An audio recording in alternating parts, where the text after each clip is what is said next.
You're not weak for wanting communication. Hello, and you warm welcome from me to you. So, the topic of today's video, like said in the title, is about communication in basically any type of relationship, whether it be a friendship or, any other type of ship you can think of. I don't know how many ships exist. Anywho, we're gonna get straight into this one, right? So, the reason I thought for this video is because, like, just randomly, I'll be honest, just randomly. Because sometimes when I sit down and think, I think of random things, and then this hit me like one day. This hit me today. I was like, all of a sudden, like, wait, what if like I wasn't the communicator in my friends, and like, what if we all just had hidden grudges against each other? And then like my brain, right, it takes me places, okay? So I'm like thinking one thing and another thing and a third thing, and I'm like, oh wait, let's go on YouTube. And since I'm supposed to upload today, let me just upload about this said topic. So yeah, here I am. Um, so we're talking about communication, right? Right. So okay, I lost my train of thought. Please give me 5 seconds. So communication. What is communication, you may ask? I don't know if you will ask that or not, but I would say communication is when you feel like comfortable enough to be able to openly tell the other person involved in the situation what you feel and how you feel and why you feel something, or even if it's yeah, you know, why you have your opinion basically. I feel like both people or every person involved in this has a very big hand in this one communication thing, because we're going to take two people, right? So person A and person B. So if person A is the more open person who one, let's say the person A says that they value communication, and person B is a little more closed off, you know? So I feel like if person B isn't communicating, then to an extent that is also person A's fault.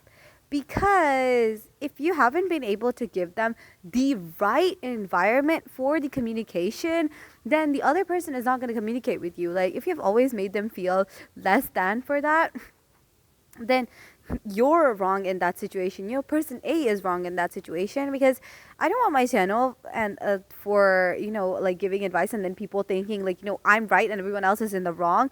No, I want you to think that how is your environment that you are providing for people to communicate with you, because I know just when I may have started the video, so many of people must have been agreeing that, oh yes, communication is so important, and this other person currently isn't of communicating with me, and so I'm gonna also remain upset with this person. This is wrong. Or let's say that if the person talks to me, then I'm gonna get all passive aggressive on them, or I'm gonna get super angry with them, and I'm gonna start yelling, shouting, because yes, it can get to that, and basically make them feel worse, right? So you need to give person B that environment as well.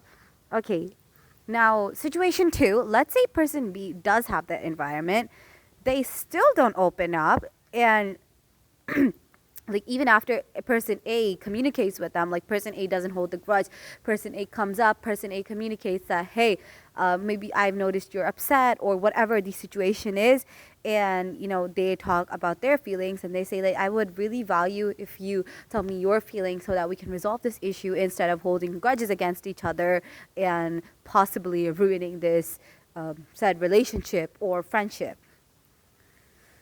Like, if still person, like if even after person A is persisting, like person B does not want to communicate, that's just person B's problem, and they probably, you should just leave them. No, you should just leave them. They're just, either they're just not comfortable with you, or all of this communicating thing is just new to them, or maybe they just don't care enough to be saving this set friendship and relationship. This also depends on just noticing the rest of the signs of your friendship slash relationship, whatever, you know. So yeah, I guess that's what I wanted to say, because it's really important. I feel like so many people don't realize how much miscommunication or no communication slash misunderstandings can ruin friendships. Okay, more often than not, if there's two people, two friends separated from each other, like from what I've seen, it's usually like one person has a whole different side of their story if you ask them, and the other person has a whole different side of their story when you ask them. Like it's so true. When like I once saw a video, right, and it said that you can never like call someone a villain without hearing like both side of the story. Like obviously if you're gonna hear the story from the heroes, the said heroes side, you're gonna call their villain the main villain, right? But if you hear this said villain's side, you're gonna think that maybe their actions were justified as well.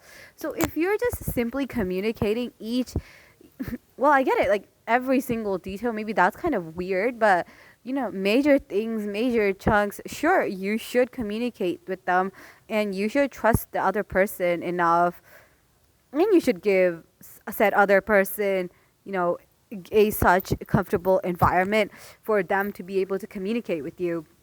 I'm really like, I really want to um stress on this, because like my close friends, right, they were also never people to communicate, and like in our friendships I had always had to make sure that they had that environment to feel comfortable with me and with each other, right, like with the rest of them. And then like I had to like be communicating myself, and I was always really happy to notice that when they would slowly, open up. And actually, fun fact: one of my friends, she still struggles to communicate. It's like she just finds it difficult to convey her thoughts. So what I have to do is whenever I'm talking to her, even the other day we had like a small argument, right? And I noticed she wasn't talking to me, how she normally would. And I told her, "You're upset with me, right?" Trust me, I pestered her for like 3 to 4 hours at school. And I was like, "You're upset with me, right? Come on, just tell me what's wrong. What's wrong?" And she goes, "It's nothing wrong. I promise, nothing's wrong." But you know how someone acts when they're upset. And so what I did, I was like, "Okay, I'll ask you questions and you answer me. Okay, you answer me." So I told her, "Is it something I did?" And she looks away, and I'm like, "Tell me, is it something I did?" And she says no. I'm like, "Is it something you did?" And she goes no. And I was like, "Is it about the argument we had the other day?" And then she slowly nods, and then I further ask her details, and she nods or she looks away. So I have to still do this with her for her to just be able to really open up and tell me what's wrong, even though we have been friends for like so many years actually. And she just finds it difficult to convey her thoughts. So I have to like ask her questions, and until she's like finally able to convey those thoughts into actual words. It's always so funny. And then at the end, we both end up laughing. So again, I will end this with saying that please make sure you're giving your friends that environment and allowing them to communicate with you, and you're communicating with them openly. Like holding grudges in your heart's not gonna do anything. Even if you guys had an argument or something, just convey it. And even if things come to an end, at least you won't have grudges inside your heart. And if they still decide to do, rumors or anything about you, then that's just them and their character. Don't blame yourself for it. Love yourself, love the people around you, and hope so will see you third day after this video. I don't know. Bye bye.